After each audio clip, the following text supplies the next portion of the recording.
എനിക്ക് ആശയെ കല്യാണം ചെയ്യാൻ ഒക്കില്ല. കാരണം അതൊന്നും എന്നോട് ചോദിക്കരുത്. അവൾ ഞൊണ്ടി ആയതുകൊണ്ടാണോ അതോ കാശ് മോഹിച്ച് പെണ്ണ് കിട്ടിയെന്ന് ആൾക്കാർ പറയുന്ന പേടിയാണോ? ഞാനങ്ങനെ നാട്ടുകാരെ പേടിക്കുന്നവനല്ല. മനസാക്ഷി മാത്രമേ എനിക്ക് ഭയമുള്ളൂ. അങ്ങനെ ഒരു മനസാക്ഷി നിനക്കുണ്ടായിരുന്നെങ്കിൽ ഞാൻ പറഞ്ഞത് നീ എതിർക്കില്ലായിരുന്നു.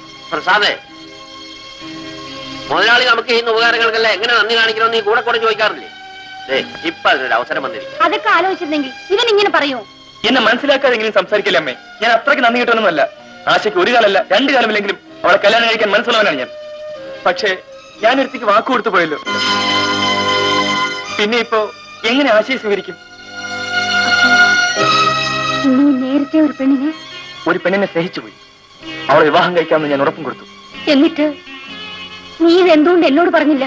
എന്റെ ഇഷ്ടത്തെ നിങ്ങൾ എതിർക്കില്ല എന്നുള്ള വിശ്വാസം കൊണ്ട്. എന്തൊക്കെ ആയാലും ഒരു കുറവില്ലാത്ത ഒരു പെണ്ണിനെ സ്വീകരിച്ചോളാന്നാണ് നീ ഉറപ്പ് കൊടുത്തത്. പക്ഷെ ഞാൻ വാക്ക് കൊടുത്തത് ഒരു കാലില്ലാത്ത പെണ്ണിന് ജീവിതം കൊടുക്കാമെന്നാണ്. മുതലാളിയോട് നന്ദി കാണിക്കാൻ ഞാനൊരു പാവം പെണ്ണിനെ വഞ്ചിക്കണം? എനിക്ക് സാധ്യമല്ല. അപ്പോ നിന്റെ തീരുമാനം എന്താണ്? ദയവേത് ഇക്കാര്യത്തിൽ ഇനി എന്നെ നിർബന്ധിക്കരുത്. നീ അത് എത്ര പെട്ടെന്ന് പറഞ്ഞു. നിന്നെ വിശ്വസിച്ചാണ് ഞാൻ വാക്ക് കൊടുത്തത്. ഇനിയിപ്പോ നിങ്ങളുടെ മകളെ എന്റെ മോന് വേണ്ടെന്ന് ആ മനുഷ്യന്റെ മുഖത്ത് നോക്കി ഞാൻ എങ്ങനെ പറയും? അത് നീ തന്നെ പറഞ്ഞേരെ. പറഞ്ഞം ചേട്ടാ. ഇതൊരു കുഴഞ്ഞ പ്രശ്നമായല്ലോ. എന്തിനാ ചേട്ടാ പേടിക്കുന്നത്? നേരെ ചെന്ന് ആശയുടെ ഡാഡിയോട് കാര്യം പറയുക. എന്താ നിർബന്ധിച്ച് കല്യാണം ചെയ്യിക്കോ? ചലോ ഭയ്യ ചലോ. എങ്ങോട്ടാടി? ഫ്രണ്ടിനെ കാണാനാ? നോ, ആശയെ കാണാൻ. ഞാനും അതന്നെയാ പറഞ്ഞത്. മറ്റതിപ്പോ ഫ്രണ്ട് അല്ലല്ലോ, പാർട്ട്ണർ അല്ലേ, ലൈഫ് പാർട്ട്ണർ. നീ പോടി. ഓ, ഈരോടെ പേര് പറഞ്ഞപ്പോ പെണ്ണിനെ പണ്ടില്ലാത്തൊരു നാണവും മിക്കിളിയും കുളിരും. ഇവിടെ അതിന്റെ മണം പോലില്ലല്ലോ. എന്താ പറഞ്ഞേ? അല്ല, ഒന്നുമില്ല, എന്റെ നട്ട് കാണല്ലെന്ന് പറഞ്ഞതാ. ആശി, നിന്റെ വികാരങ്ങൾ മനസ്സിലാക്കുന്നവനായിരിക്കണമല്ലോ നിന്റെ ഭർത്താവ്, അല്ലേ? അതുകൊണ്ടാണ് എന്റെ മരുമകനായി ഞാൻ പ്രസാദിനെ തിരഞ്ഞെടുത്തത്.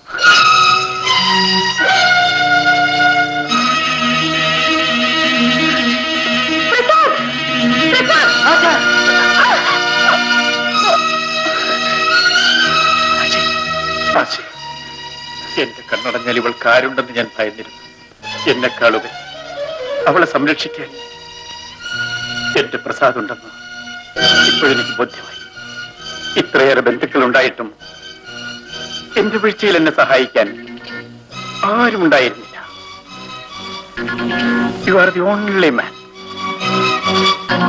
നിനക്കറിയാം, നിന്റെ അമ്മ എന്റെ മകളെ മരുമകളായി സ്വീകരിക്കുമെന്ന് ഉറപ്പായപ്പോൾ എനിക്കുണ്ടായ സന്തോഷം ഇപ്പോഴെന്റെ മകളുടെ കാല് നഷ്ടപ്പെട്ടതിലുള്ള ദുഃഖമല്ല, അവക്കൊരു നല്ല ഭർത്താവിനെ കിട്ടിയ സന്തോഷമാണ്. ഈശ്വരൻ എന്റെ മകളുടെ കാലെടുത്തത് അവക്കൊരു നല്ല ഭർത്താവിനെ കൊടുക്കാനാണ്. എന്താ മോളെ, നീ ഒന്നും മിണ്ടാത്ത?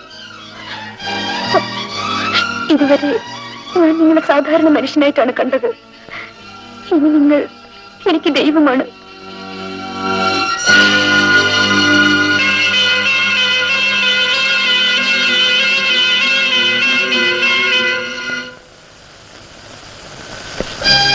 എന്താ മോനെ, എന്തു പറ്റി? അമ്മ കൊടുത്ത വാക്ക് വിശ്വസിച്ച് ആ മനുഷ്യൻ എന്തൊക്കെയോ മനക്കൊട്ട കെട്ടി. ഇപ്പൊ ഞാനാണ് അവതാളത്തിലായിരിക്കുന്നത്. പ്ലീസ് എന്നെ വെറുതെ വിടമ്മേ. പ്രസാദ്,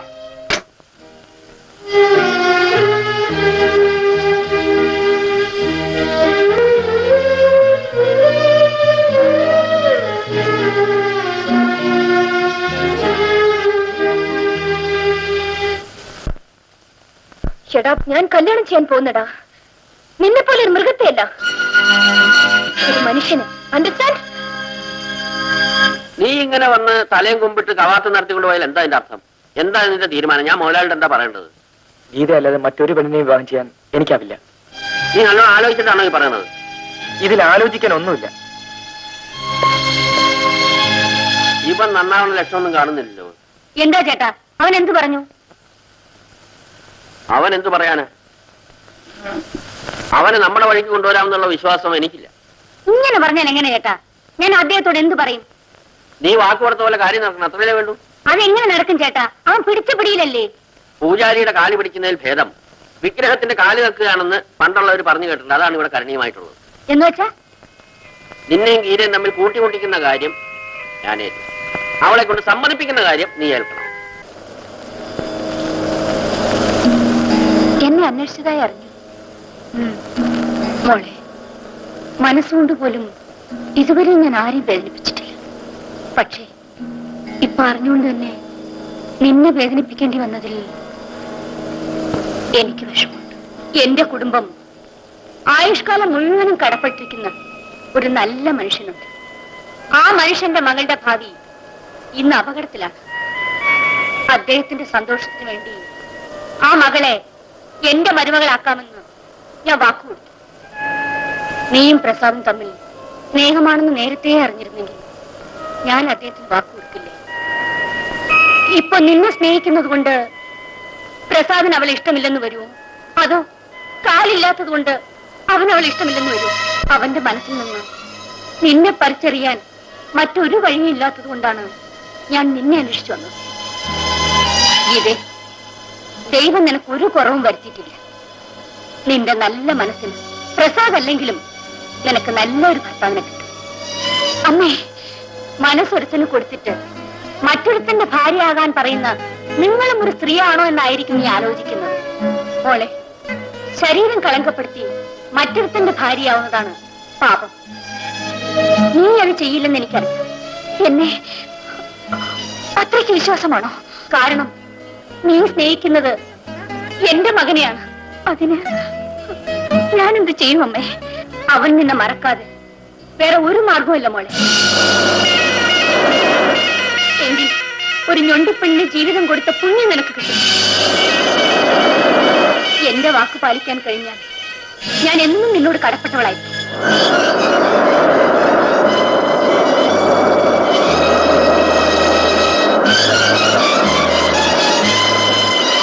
നിന്റെ മനസ്സിന് ഏത് ശരിയെന്ന് തോന്നുന്നു അത് ചെയ്യുമോളെ.